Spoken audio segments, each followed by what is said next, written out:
जय हिंद दोस्तों, कैसे हैं आप सभी लोग। आई होप अच्छे होंगे। थोड़ा मैं लेट हो गया हूँ वीडियो लाने में अपने, क्या करूँ, कुछ ऐसी समस्याओं का सामना करना पड़ा था। ठीक है ना। तो आइए इस सीजीएल का फिर से मैं क्वेश्चंस लेके आऊँ आपके लिए। ये क्या है, अनुप्रस्थ और अनुस्पर्श से संबंधित सवाल है और ये अक्सर पेपर में बनते हैं और मैं इसको करवा रहा हूँ, आप समझिए ज़रा इसको, है ना। पढ़िए, दो वृत्तों की त्रिज्याएँ 5 सेंटीमीटर और 10 सेंटीमीटर है और उनके केंद्रों के बीच की दूरी 17 सेंटीमीटर है। उभयनिष्ठ अनुप्रस्थ स्पर्श रेखा की लंबाई बताइए। तो देखिए, ये अनुप्रस्थ लिखा है, आप समझ सकते हैं अनुप्रस्थ लिखा है। देखिए अनुप्रस्थ और इसमें अंतर समझिए। दो प्रकार के सवाल बनती हैं। दो वृत्त हैं, उन्होंने कहा दो वृत्तों की त्रिज्या है।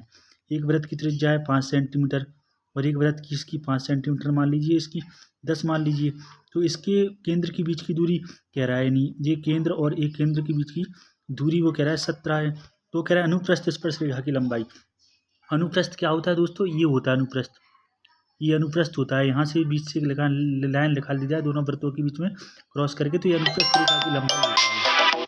अनुप्रस्थ रेखा की लंबाई होता है ना। आप समझ सकती हैं, ये अनुप्रस्थ रेखा की लंबाई है ना। तो आप कह सकती हैं कि ये, तो मैं दूसरा आपको टाइप बताऊं। ये किस प्रकार से सवाल बनता है। दो वृत्त हैं, उन्होंने कह दिया एक वृत्त दो वृत्त, तो दो वृत्तों के बीच की दूरी स्पर्श रेखा है, इसकी लंबाई वो दे देंगे, कुछ डी दूरी दे देंगे।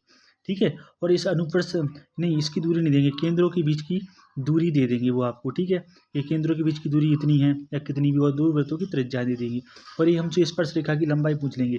तो अगर इस प्रकार की स्पर्श रेखा की लंबाई पूछेंगे तो इसके लिए शब्द यूज करेंगे वो क्या, अनुस्पर्श। अनुस्पर्श, ठीक है ना।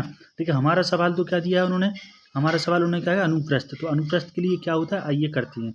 दो वृत्तों की त्रिज्या 5 सेंटीमीटर और 10 सेंटीमीटर है, उनके केंद्रों के बीच की दूरी 17 सेंटीमीटर है। तो उभयनिष्ठ अनुप्रस्थ स्पर्श रेखा की लंबाई बताओ। देखो अनुप्रस्थ रेखा की लंबाई के लिए एक फॉर्मूला होता है, याद रखें।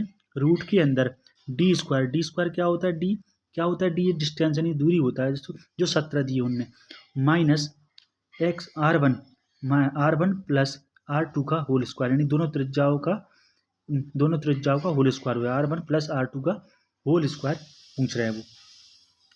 ठीक है, होल स्क्वायर पूछ रहे हैं। ठीक है, तो अब क्या है, हम इसका मान रखेंगे। डी का मान क्या 17 दिया, तो 17 का स्क्वायर, 17 का स्क्वायर क्या हो जाएगा दोस्तों, हम डायरेक्ट कर सकते हैं 289, 289 कर सकते हैं 289, माइनस R1 प्लस R2, यानी 5 रखेंगे R1 की जगह, R2 की जगह।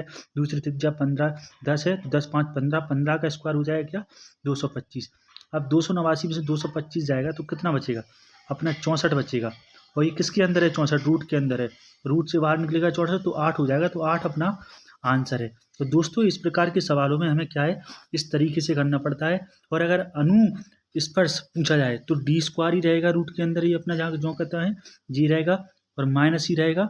बस क्या हो जाएगा, ये ब्रैकेट के अंदर R1 प्लस R2 है, ये क्या R1 माइनस R2 हो जाएगा और स्क्वायर रहेगा। तो ये फॉर्मूला होता है, एक तरफ बता दूँ मैं आपको। अनुस्पर्श के लिए D square minus R1 minus R2 का होल स्क्वायर, ये हमारा क्या रहता है फॉर्मूला, यदि अगर पूछे जाए सवाल में अनुस्पर्श। अनुस्पर्श तो दोस्तों सपोर्ट करिए, लाइक करिए। जय हिंद।